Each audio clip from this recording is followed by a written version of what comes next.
Welcome to a new episode of the Straight Wrestling Voices of the Indies podcast. I'm your host, Morbo, and with me, as always, everyone's favorite US independent wrestling fan, Bastian. Thank you very much, as always, for the introduction, Morbo, and welcome to this week's episode of Straight Wrestling Voices of the Indies. And our guest today is a wrestler in training. He is a referee, and he is especially known for his work alongside Erron Wade. And with that, we'd like to welcome student Cullen. Cullen, thank you very much for taking the time, and thank you for being our guest today. Thank you guys for having me. Appreciate it. Very honored to be here. And yeah. So, Cullen, for the people who don't know who you are, who is student Cullen? Well, I'm from San Fernando Valley, and I'm 15-year-old.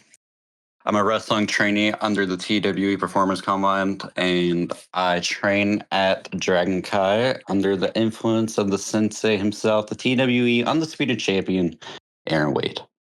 How did you get into wrestling as a fan, but also as an active part of it in multiple roles? Well, as a fan, I first watched WWE at the age of 6. I was obsessed with it ever since.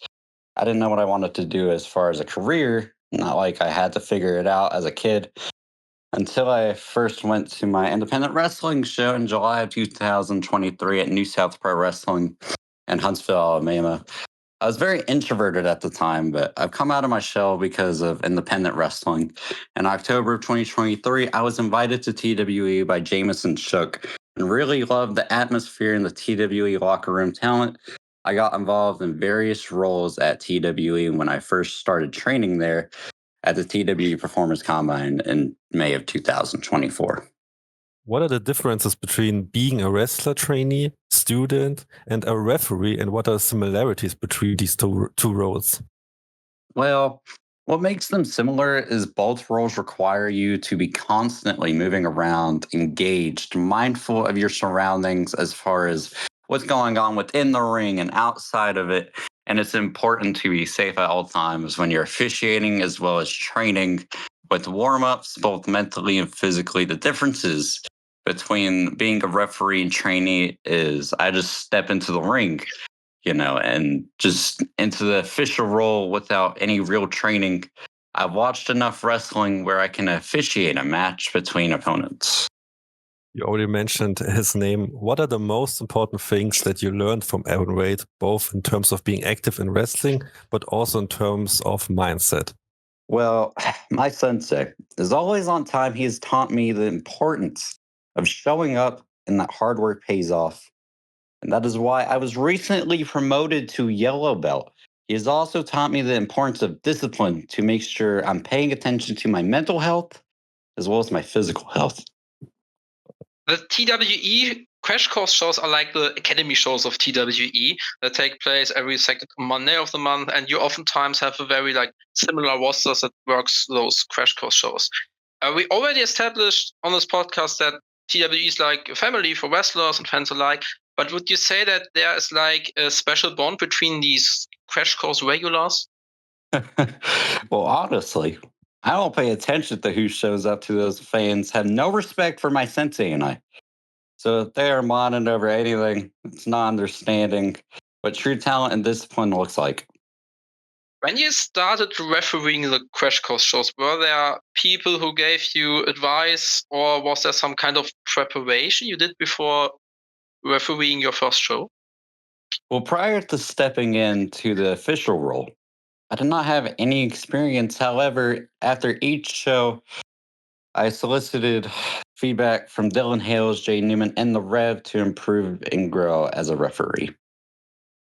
You already mentioned them, and what would you say, what role do people like Dylan Hales or Jay Newman play for you and your journey within independent wrestling? Well, without the introduction of Dylan Hales and Jaden Newman, I'd still be lost in hillbilly Alabama. But I have to give all high praise to the AD Dylan Hales for finding me. Would you also say that other referees, like for example Kim Scarlett or Shiny Shoes or Gina Monty, are also like role models for you? Well, I'm sure as you guys know, Shoes used to be a part of the Squad and Dragons with my sensei. It was sensei's first student. So I did ask him for advice and feedback. Like I said, the crash course shows are every second Monday of the month, and with training and regular shows coming on top, it is also a lot of time and effort going into this. Yeah, especially given that you have multiple roads. How do you manage to organize all of this? Well, since I'm only 15, I cannot drive yet. So I rely on my mom to make sure I get to every crash course, main show, and training. My mom had a very flexible work schedule, so which allows her to get me where I need to be on time. You already mentioned her, and how important was and still is the support of your mom to do what you're doing in independent wrestling? I think it's really important to have family support in wrestling, and that is another reason why I'm happy to be a part of the TWE locker room, knowing it was founded by Jay Newman and his family. In general, how important are like family and in general social surroundings for people who are active in independent wrestling, in your opinion? Like I said, it's very important to have family just support you wherever you go. So I think it's just really inspirational. Do you have a favorite show or even a favorite match at Crash Course where you have been the referee?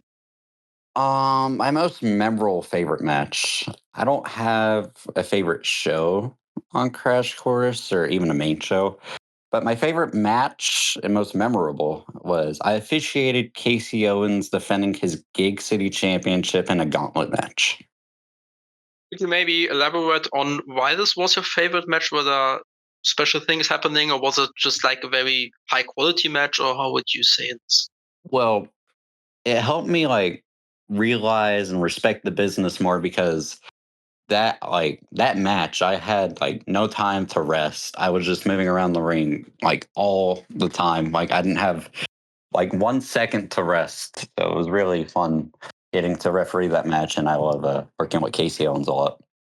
So you would say like that this was a good learning experience for you, right? Yes, it was a very good learning experience for me, and it helped me respect the business a lot more. He not only started to referee at Crash Course, but also started to appear as a part of Erron Wade's like entourage or accompanying him to the ring, and pretty much becoming a part of what he is in independent wrestling. Can you tell us how did this start? Was it like your idea? Was it the idea of Erron Wade or of someone else? Well, Sensei Wade, I saw he was recruiting new students for his dojo in July of 2024. Eventually, I just debuted at SCI in 2024, and all it just led to that. And yeah, it was really fun. Would you say that the whole story and like confrontation between Big Dave and Erron Wade with your involvement was like your breakthrough in the main shows, or like the first time that you had really eyes on you? Well, I don't know if this was my quote unquote breakthrough moment because my sensei deserves the spotlight. I'm just a student making sure that my sensei six is protected at all times.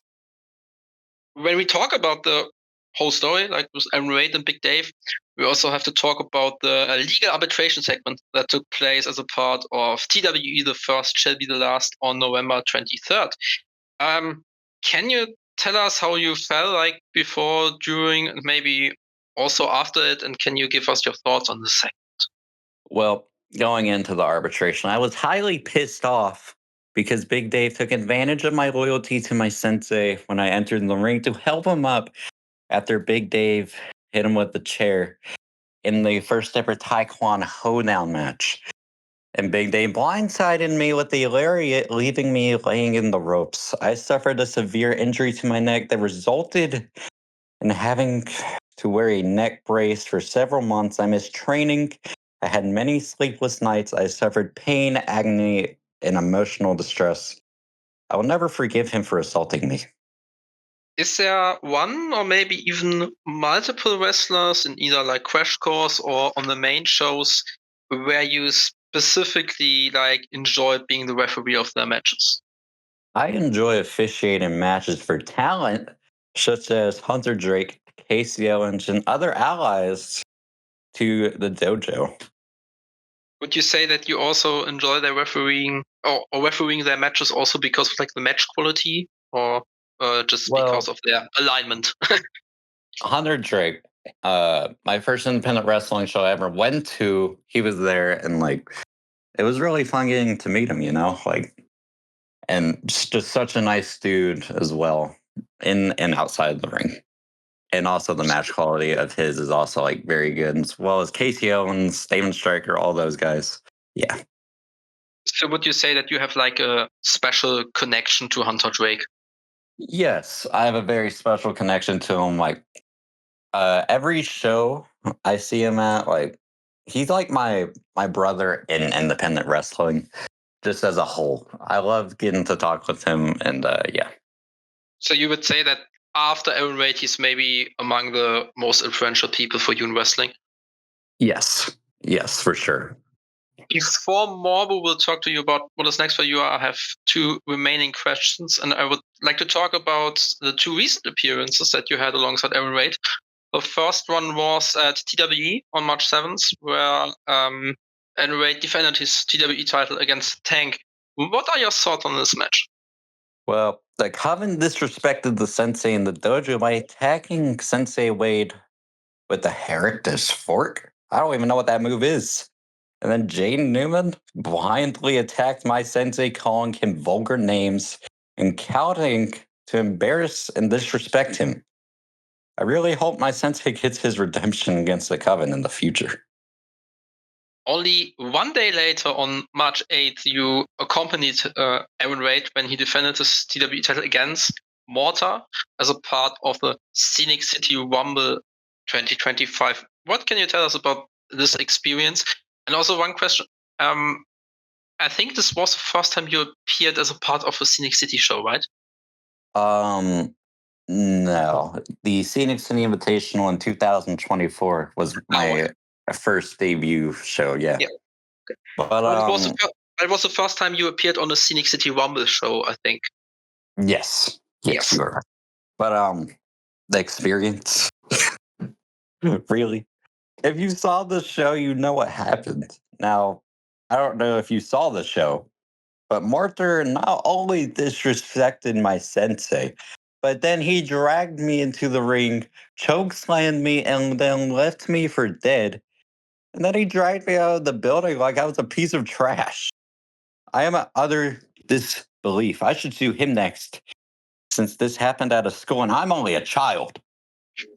You started to appear regularly on TWE main shows, and I would like to know, what are your goals for the near future as a part of TWE?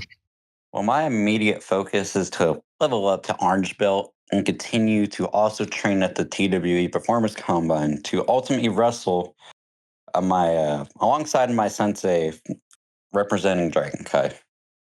Are there any more roles in wrestling, like a commentator or something else that you would like to try out in the future next to be a trainee at the Performance Combine and a referee?